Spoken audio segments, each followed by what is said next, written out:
Welcome dear students to NDA maths classes by DB sir. तो बच्चों, आज की इस क्लास में हम स्टार्ट करने जा रहे हैं नया chapter, that is quadratic equations. And इससे पहले हमने जो चैप्टर कंप्लीट किया था, pair of linear equations in two variable, hope everything is clear. And उससे पहले जो हमने पॉलिनोमियल्स पढ़ा था और उसके अंदर एक टॉपिक कवर किया था क्वाड्रेटिक पॉलिनोमियल, तो उससे पूरा का पूरा रिलेटेड है ये चैप्टर, बिकॉज क्वाड्रेटिक पॉलिनोमियल से आपका क्वाड्रेटिक इक्वेशन बनता है। अगर आपको वहाँ पे चीज़ें अच्छी तरीके से समझ में आ गई हैं तो यहाँ पे एज सच कोई प्रॉब्लम आपको नहीं आने वाली है। ठीक है, तो अच्छी तरीके से समझ में आ जाएगा। ज़्यादा कुछ है नहीं वैसे क्वाड्रेटिक इक्वेशंस में। तो आज हम इंट्रोडक्टरी क्लास है तो बेसिक साइज में डिस्कस करेंगे। एंड आफ्टर दैट जो मेथड्स वगैरह हैं सॉल्विंग अ क्वाड्रेटिक इक्वेशन के 3 मेथड्स हैं, तो उनको हम फिर अगली क्लास में डिस्कस करेंगे। 3 मेथड एक ही क्लास में हम डिस्कस कर लेंगे। ओके, उसके बाद हम further will move to the exercises. तो स्टार्ट करते हैं आज की class without wasting much time. अब देखिए, सबसे पहली बात है, कोई भी क्वाड्रेटिक पॉलिनोमियल, ठीक है, आपको मालूम है क्वाड्रेटिक पॉलिनोमियल का स्टैंडर्ड फॉर्म क्या होता है, ax² plus bx plus c। अगर इस क्वाड्रेटिक पॉलिनोमियल को हम इक्वेट कर दूंगा 0 के साथ, तो ये जो आपका इक्वेशन बना इसी को हम बोलते हैं क्वाड्रेटिक इक्वेशन। ठीक है, तो क्वाड्रेटिक इक्वेशन ये हो गया आपका। क्वाड्रेटिक पॉलिनोमियल को हमने जब इक्वेट किया 0 के साथ, तो वो जो इक्वेशन बना उसको हम बोलते हैं क्वाड्रेटिक इक्वेशन। ओके, तो यहाँ पर आपका क्लियर होना चाहिए कि ए क्या था। यहाँ पे जैसे हमने डिस्कस किया था क्वाड्रेटिक पॉलिनोमियल में, ए क्या होता है, a can be any real number except 0। A की जगह पर कोई भी रियल नंबर आ सकता है एक्सेप्ट 0, मीन्स ए की वैल्यू 0 के बराबर नहीं होनी चाहिए, और बट इसकी जगह पे कोई भी रियल नंबर चलेगा। और बी की जगह पे कोई भी रियल नंबर चलेगा, 0 भी चलेगा, मीन्स इंक्लूडिंग 0। ओके, सी की जगह पे जो हो गया, यहाँ पर भी कोई भी रियल नंबर चलेगा इंक्लूडिंग 0। ठीक है, 0 भी चलेगा यहाँ। तो जैसे हमने डिस्कस किया था क्वाड्रेटिक पॉलिनोमियल में, तो सेम उसी तरीके से चीज़ें यहाँ वर्क होंगी।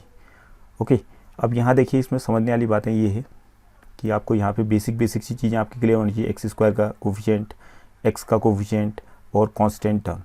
तो हमें जब बोलते हैं कि x² का कोफिशिएंट क्या है किसी भी क्वाड्रेटिक इक्वेशन में, तो उसको हम a से डिनोट करते हैं, और x का कोफिशिएंट क्या है उसको हम b से डिनोट करते हैं, और कांस्टेंट टर्म को c से डिनोट करते हैं। ओके, तो यहाँ तक आपकी चीज़ें क्लियर होनी चाहिए। सपोज़ मैंने लिख दिया यहाँ पे 3x² minus 5x minus 2 equal to 0 लिख दिया। ठीक है, आपसे पूछा जाता है क्या ये आपका क्वाड्रेटिक इक्वेशन है, तो आपका आंसर होना चाहिए yes, because it is of the form ax² plus bx plus c equal to 0। अगर नहीं है तो उसको बना लीजिए आप। तो a यहाँ पे 3 है, 3x², बीच में प्लस का साइन मिसिंग है तो हम प्लस लिखेंगे, तो -5 को ब्रैकेट में लिखना पड़ेगा, -5x, ताकि ये प्लस माइनस आपका वापस माइनस ही बने। -2 को हम लिख सकते हैं प्लस -2 इक्वल टू 0। तो यहाँ से हमारा क्लियर हो गया कि a आपका क्या हो गया 3, और b क्या हो गया, b इज़ x का जो कोफिशिएंट है, यहाँ पे x का कोफिशिएंट क्या है -5, ये b हो गया, और कांस्टेंट टर्म ये c जो है आपका, ये c हो गया। Okay, hope this is clear.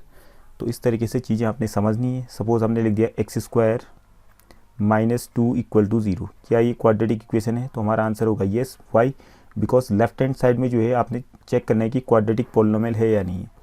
तो ये आपका पॉलिनोमियल है जिसकी हाईएस्ट पावर 2 है। ठीक है, डिग्री 2 है इसकी।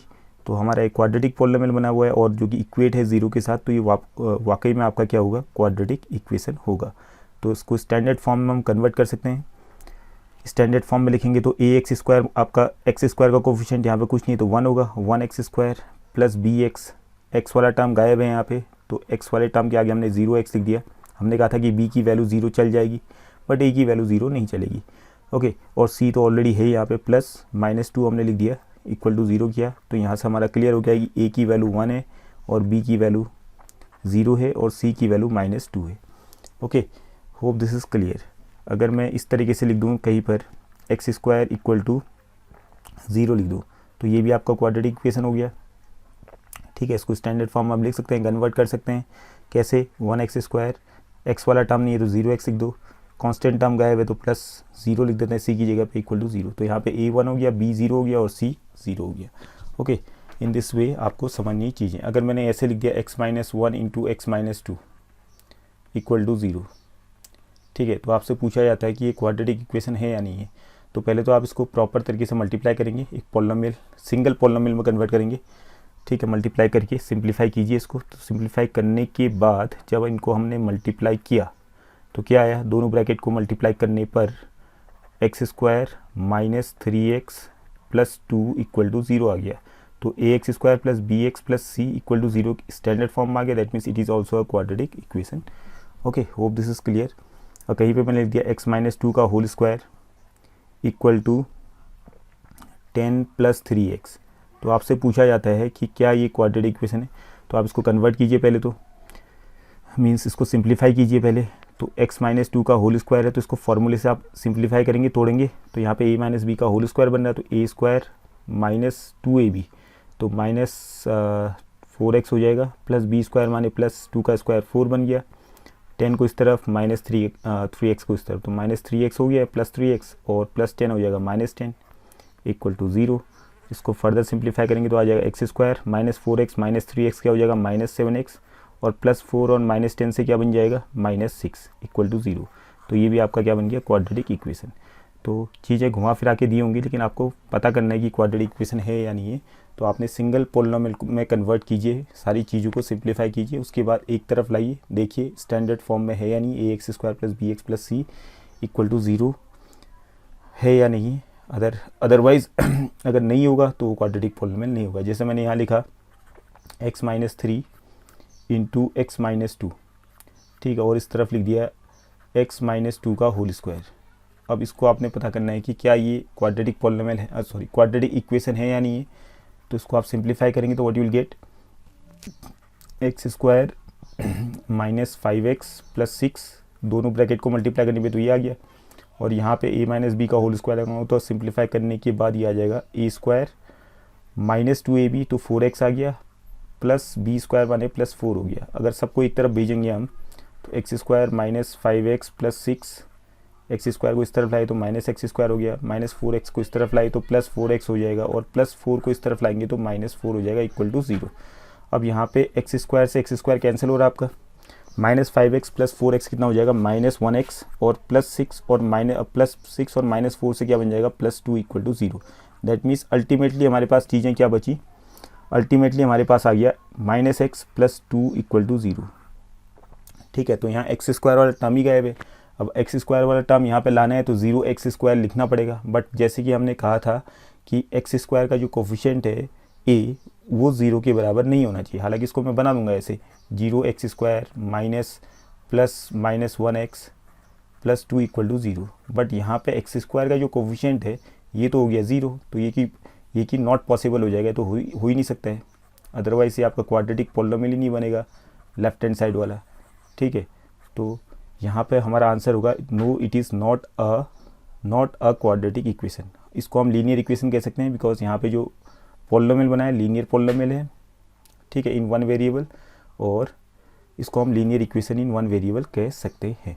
Okay, hope this is clear. Okay students, अब बात करते हैं roots of a quadratic equation. तो यहाँ पे a x square plus b x plus c equal to 0 आपको दिख रहा होगा, ये आपका एक क्वाड्रेटिक इक्वेशन है। ओके, तो रूट का मतलब क्या होता है, किसी भी क्वाड्रेटिक इक्वेशन की रूट का मतलब क्या हुआ कि एक्स की ऐसी वैल्यू जो इक्वेशन को सेटिस्फाई कर जाए। मीन्स कहने का मतलब ये है कि अगर मैं इस क्वाड्रेटिक इक्वेशन में x की जगह पे कोई रियल नंबर पुट अप करता हूँ, रखता हूँ, और इसको सॉल्व करने के बाद इसका जो पूरा का पूरा लेफ्ट हैंड साइड है, ठीक है, अगर वो राइट हैंड साइड के बराबर आ जाए, मीन्स 0 के बराबर आ जाए यहाँ पे, तो हम कहेंगे कि x की जो वैल्यू रखी थी हमने वो एक रूट होगी इस क्वाड्रेटिक इक्वेशन की। मीन्स इसको हम एक एग्जाम्पल के थ्रू समझ लेते हैं। सपोज़ कीजिए मैंने लिखा है quadratic equation x square minus 5x plus 6 equal to 0। Okay, अब यहाँ पे मैं चेक करना चाह रहा हूँ इसके रूट्स क्या होंगे। तो यहाँ पे मैंने हिट एंड ट्रायल से पहले पता किया, हालांकि इसका मेथड है सॉल्व करने का, ठीक है, 3 मेथड आपके सामने में, वो अगली क्लास हम डिस्कस करेंगे, बट यहाँ पे हिट एंड ट्रायल से हम ट्राई कर रहे हैं कि इसके रूट्स क्या होंगे। सपोज़ कीजिए मैंने x की जगह पे यहाँ 1 रखा, ठीक है, तो 1 रखने पे क्या आया, 1 का मीन्स x की जगह पे 1 रखा तो 1 का स्क्वायर 1, माइनस 5 x की जगह पे 1 रखा तो 5 1 जा 5 प्लस 6, तो ये आ गया कितना आ गया आपका 6 plus 1 7, 7 minus 5 2, which is not equal to RHS, तो राइट हैंड साइड के बराबर नहीं आ रहा है। Okay, that means equation satisfy नहीं हुआ है, तो हम कहेंगे कि x इक्वल टू 1 कोई रूट नहीं है इस क्वाड्रेटिक इक्वेशन का। सपोज़ मैंने x की जगह पे फिर 2 लिखा, तो 2 लिखा तो कितना आ रहा है चेक कर लेते हैं लेफ्ट हैंड साइड। तो x का स्क्वायर बन जाएगा 2 का स्क्वायर 4 माइनस 5 2 जा 10 प्लस 6 और ये बन गया आपका 10 minus 10 which is equal to 0 means equal to RHS आपका आ गया है, इक्वेशन सेटिस्फाई हो गया है। तो हम कहेंगे कि x इक्वल टू 2 एक रूट हो गया इस पर्टिकुलर क्वाड्रेटिक इक्वेशन का। ठीक है, वैसे x इक्वल टू फिर मैंने 3 लिखा तो फिर चेक किया तो 3 रखने पे क्या गया 3 का स्क्वायर 9 माइनस 5 3 या 15 प्लस 6 तो यहाँ पर कितना आ रहा है 6 plus 9 15 minus 15 what you are getting 0 means equal to RHS आपका आ गया है। ओके तो that means x equal to 3 ने भी इस क्वाड्रेटिक इक्वेशन को सेटिस्फाई कर दिया है। तो इसका दूसरा रूट क्या हो गया 3। तो हम यहाँ पे कह सकते हैं कि जो हमारा जो पर्टिकुलर क्वाड्रेटिक इक्वेशन था x square minus 5x plus 6 equal to 0 इसके दो रूट्स बन गए। एक रूट तो क्या हो गया, एक रूट तो हमारा आया था 2 और दूसरा रूट क्या हो गया 3 मीन्स दो रूट्स यहाँ पर आ गए। अब 2 से ज़्यादा रूट्स तो इसके होंगे नहीं। ठीक है, अब बात कर लेते हैं नंबर ऑफ़ रूट्स की, कितने रूट्स हो सकते हैं किसी भी क्वाड्रेटिक इक्वेशन की। ओके तो जैसे हमने लिखा नंबर ऑफ़ रूट्स तो यहाँ पे हम लिखेंगे मैक्सिमम नंबर ऑफ़ रूट्स, ज़्यादा से ज़्यादा maximum number of roots of a quadratic equation will be equal to 2 से ज़्यादा कभी रूट्स बनेंगे नहीं। और सबसे मतलब ज़्यादा से ज़्यादा कितने बन सकते हैं 2 रूट्स बन सकते हैं।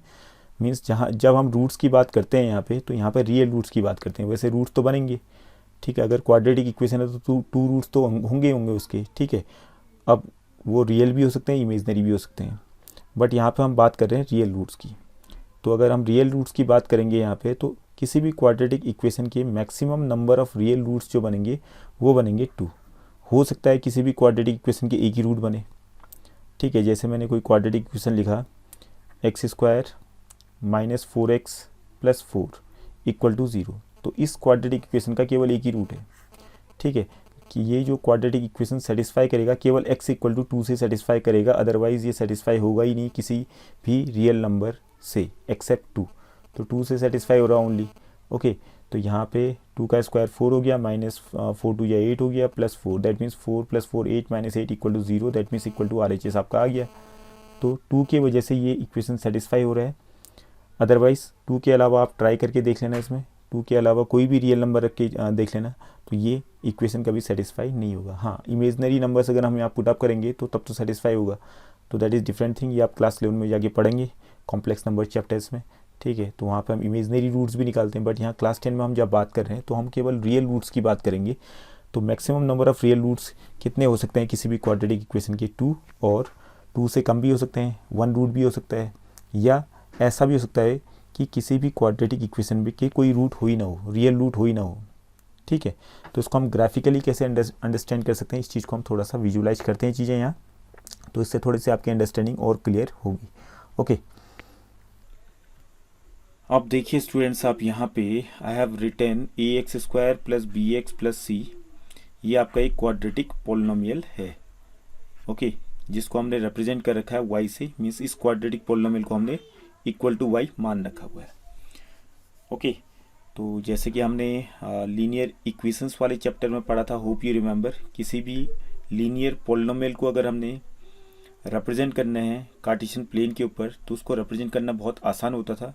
तो वहाँ पर हम प्लॉट कैसे करते थे किसी भी लीनियर पोलिनोमियल को, तो हम लीनियर पोलिनोमियल के 2 सॉल्यूशंस फाइंड कर देते थे और उन 2 पॉइंट्स को कार्टेशियन प्लेन पे लोकेट करने के बाद उनको ज्वाइन कर देते थे और आपका लीनियर पोलिनोमियल वहाँ पे रिप्रेजेंट हो जाता था लाइन के फॉर्म में।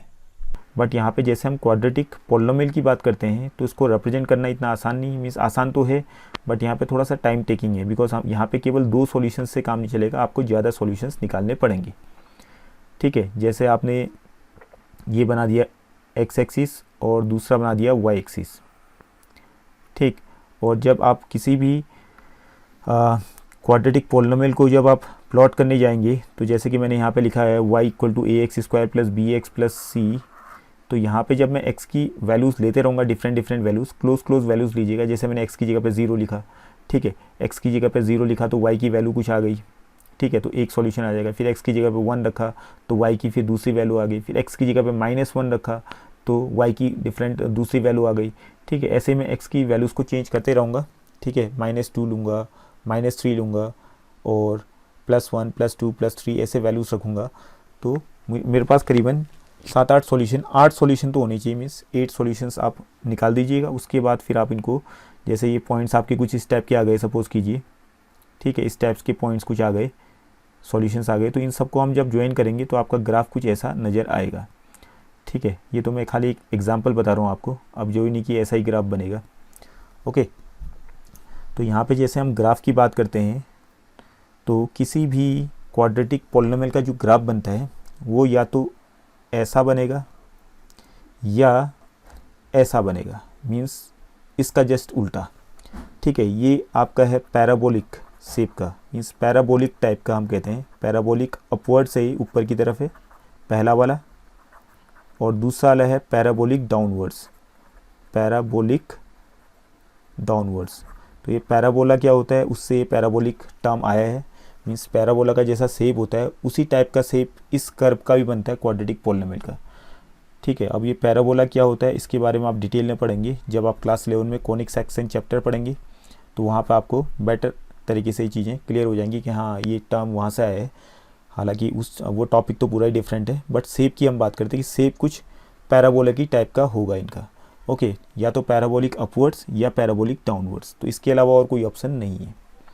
ठीक है, तो कर्व कुछ इस टाइप का बनेगा किसी भी क्वाड्रेटिक पॉलिनोमियल का। ओके, अब देखिए यहाँ पे आप देख रहे होंगे दो मैंने ले रखे हैं ऊपर और नीचे, फर्स्ट और सेकेंड लिख देता हूँ नीचे में मैं।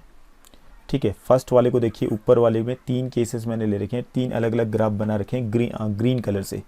ओके, तो ये आप ग्राफ को देखिए, ये क्यों बना रखे हैं, इनके पीछे रीजन है।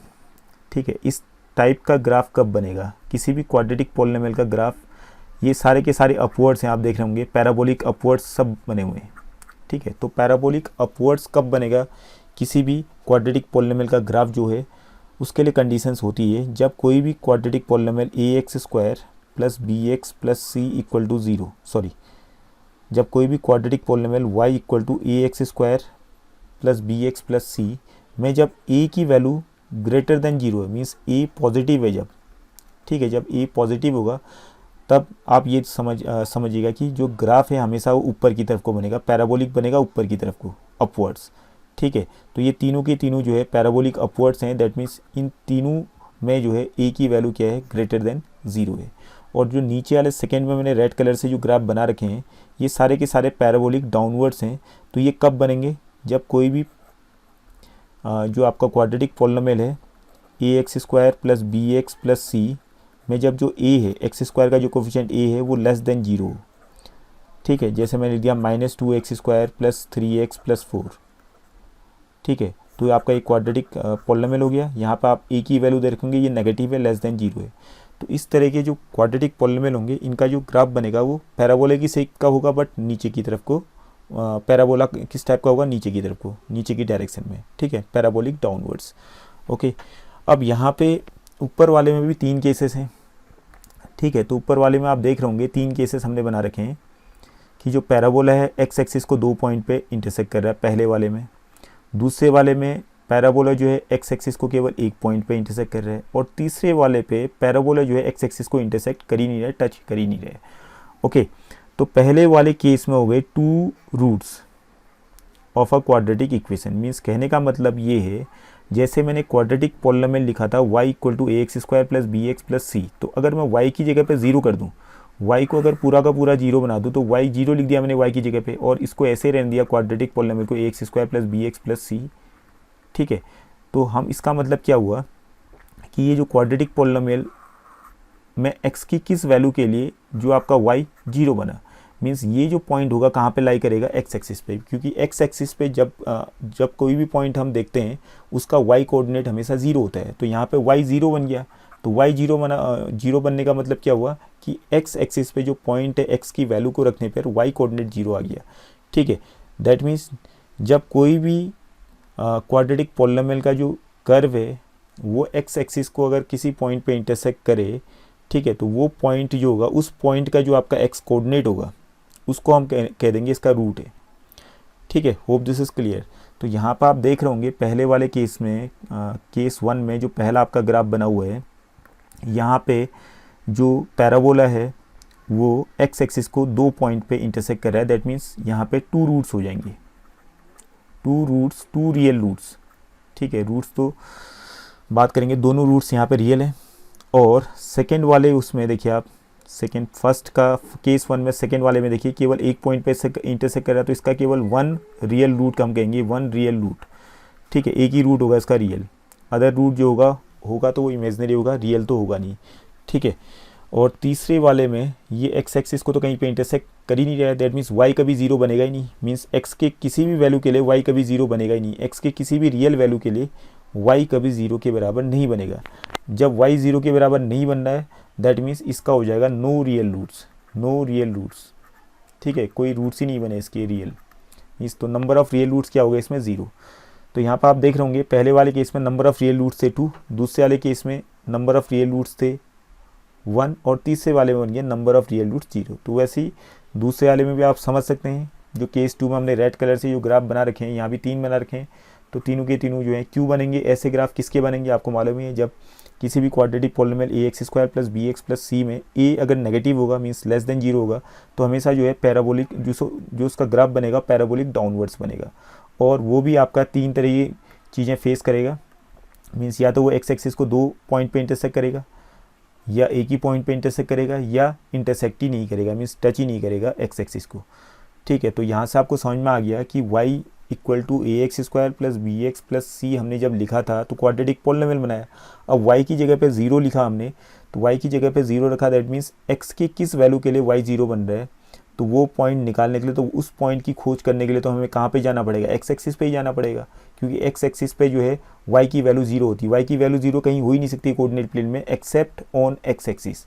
ठीक है, तो एक्स एक्सिस पे हमने देखा कि ग्राफ जो है 0 कब बन रहा है, ग्राफ की वैल्यू 0 कब बन रही है, तो ग्राफ की वैल्यू मीन्स y की वैल्यू 0 कब बन रही है। ठीक है, तो और y की वैल्यू 0 बन भी रही है, तो x की किस वैल्यू को रखने पर बनी। ठीक है, तो x की जो कॉरस्पॉन्डिंग वैल्यू हो जाएगी x की, उसको हम बोलेंगे root of that quadratic equation. Okay, hope this is clear. तो बाकी जो प्लॉटिंग वाला कार्य है, इसको प्लॉट करना आप एक आध एग्जाम्पल्स लीजिएगा, तो बहुत सिंपल तरीके से आप 2-4 एग्जाम्पल्स लीजिएगा। ठीक है, कुछ में तो आप ये a जो है पॉजिटिव लीजिए ग्रेटर देन 0, और उसको ट्राई कीजिए प्लॉट करने का, तो आप देखेंगे उनका जो ग्राफ बन रहा है वो पैराबोलिक अपवर्ड्स बन रहा है। और जो अगर आप a की वैल्यू नेगेटिव लेंगे, मीन्स नेगेटिव लेके भी कुछ एग्जाम्पल्स ले लीजिए, उनको जो आप प्लॉट करेंगे आप देखेंगे कि उनका जो ग्राफ बन रहा है पैराबोलिक डाउनवर्ड्स बन रहा है। इसमें कुछ चीज़ें और हैं जो आप, अगर आपने इसमें और डिटेल में पढ़ना, हालांकि इसकी ज़रूरत तो आपको पड़ेंगी नहीं वैसे, ठीक है, क्लास 10 के हिसाब से, बट अगर आपको और ज़्यादा पढ़ना है तो मेरी एक अलग से प्लेलिस्ट बनी है क्वाड्रेटिक इक्वेशन के ऊपर, बहुत सारी ट्रिक्स एंड टिप्स मैंने डिस्कस कर रखे हैं क्वाड्रेटिक इक्वेशंस के ऊपर में।